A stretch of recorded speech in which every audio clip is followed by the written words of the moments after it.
लोकसभा से तस्वीर इस वक्त आपके सामने। ओम बिरला क्या कह रहे हैं, सुनते हैं। आप सदन नहीं चलाना चाहते, चर्चा नहीं करना चाहते। माननीय सदस्य। So thank you, Speaker sir. Question number 1, which was my supplementary का. While the National Culture Fund has successfully facilitated the restoration of numerous historic monuments across the country, I would like to bring attention to Gupti Fort, located in my constituency of Anantapur, sir. This majestic fort, the largest in the state, has witnessed the rise and fall of empires from the Chalukyas to the Vijayanagar Empire, the Mughals and the Marathas, sir, and even the British. Strategically located near NS 44, NS 67 and the Gupti railway station junction, sir. It holds immense potential to become a key tourism hub. However, the fort is currently in a state of neglect. A proposal of 60 crore for its restoration has already been submitted under the NCF ethics remaining pending, sir. I would like to ask the Honorable Minister if the government will take up this project at the earliest and expedite its approval to ensure the timely restoration of the Gupti Fort, sir. Thank you, sir. माननीय मंत्री जी। माननीय अध्यक्ष महोदय, under the provisions of National Culture Fund, the financial arrangements are being done by the donations what we receive or the money what we receive as a contribution from the companies and PSUs through CSR. So primarily and predominantly, the funding agency, they take a call and give us the priority. We have already enlisted 150 projects on the website of NCF. The said project which Honorable MP wished to ask is also part of that. It has been depicted on the website.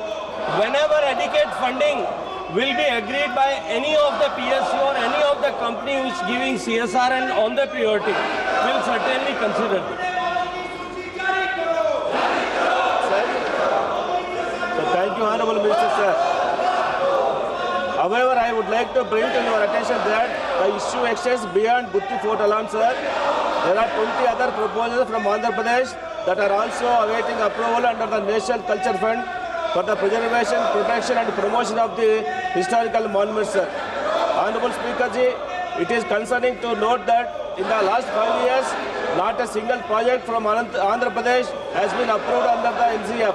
I kindly request the Honorable Minister to provide clarity on the reason behind the delay in processing these proposals, sir, and the steps being taken to ensure their timely approval and restoration, sir. Thank you, sir.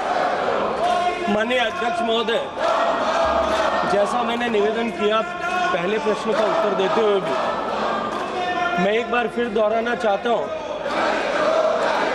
कि national culture fund के 150 जो ऐसे monuments की सूची हमने already website पर प्रकाशित की है, उसमें 21 ऐसे प्रोजेक्ट आंध्र प्रदेश स्टेट के हैं।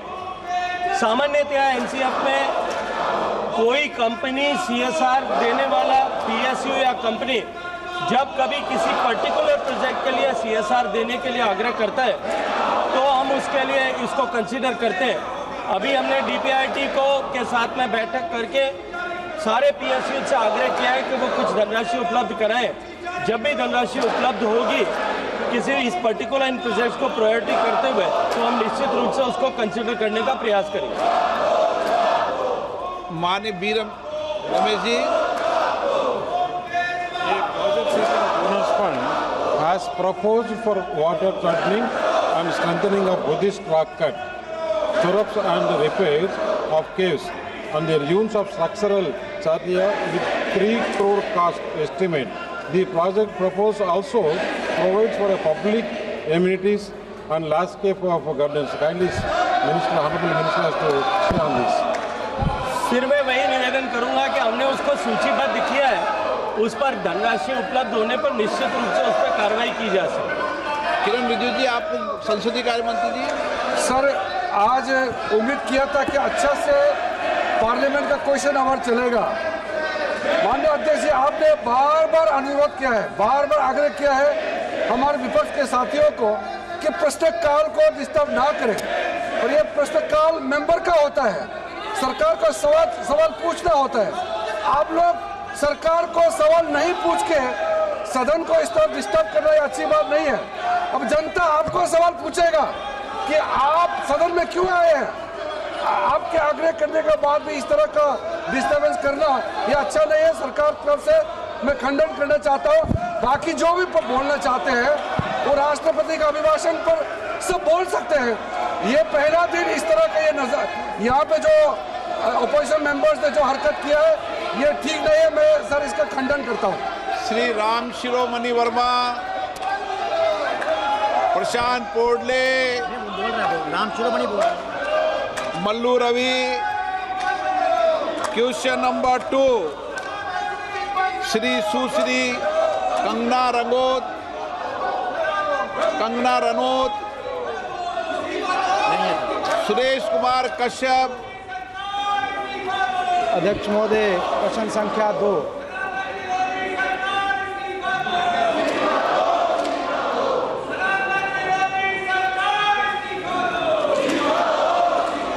एक विवरण थोड़ा बदल दीजिए। अध्यक्ष महोदय, मैं माननीय मंत्री जी का धन्यवाद करना चाहूँगा जिन्होंने बड़ा विस्तृत उत्तर इस प्रश्न का दिया है। माननीय प्रधानमंत्री जी के नेतृत्व, श्री नरेंद्र मोदी जी के नेतृत्व में देश के लिए जो नवीन बजट 2025-26 प्रस्तुत किया गया है, इसमें समाज के प्रत्येक वर्ग का ध्यान रखा गया है। मैं माननीय वित्त मंत्री जी का धन्यवाद करना चाहूँगा कि जो बजट आपने प्रस्तुत किया है इस देश को एक नई दिशा और दिशा देने वाला बजट है और देश के विकसित भारत के संकल्प को पूरा करने वाला बजट है। मैं आपके माध्यम से माननीय मंत्री जी से जानना चाहता हूं कि क्या कॉरपोरेट कर की दरों में कमी से निजी क्षेत्र के निवेश में प्रभावी वृद्धि हुई है, और अगर ये वृद्धि हुई है तो कितनी वृद्धि हुई है, किस हद तक वृद्धि हुई है, मैं माननीय मंत्री जी से जानना चाहूँगा।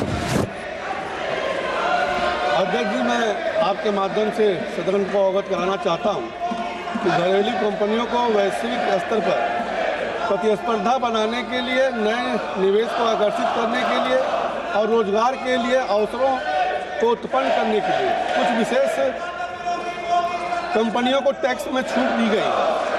इन टैक्स छूटों में देश की आर्थिक गतिविधियाँ और बढ़ी हैं।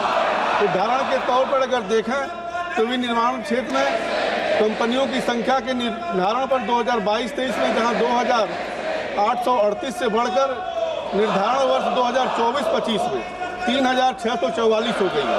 साथ में स्टार्टअप की संख्या में भी लगातार बढ़ोतरी हो रही है और टैक्स पेयर की संख्या भी लगातार बढ़ रही है।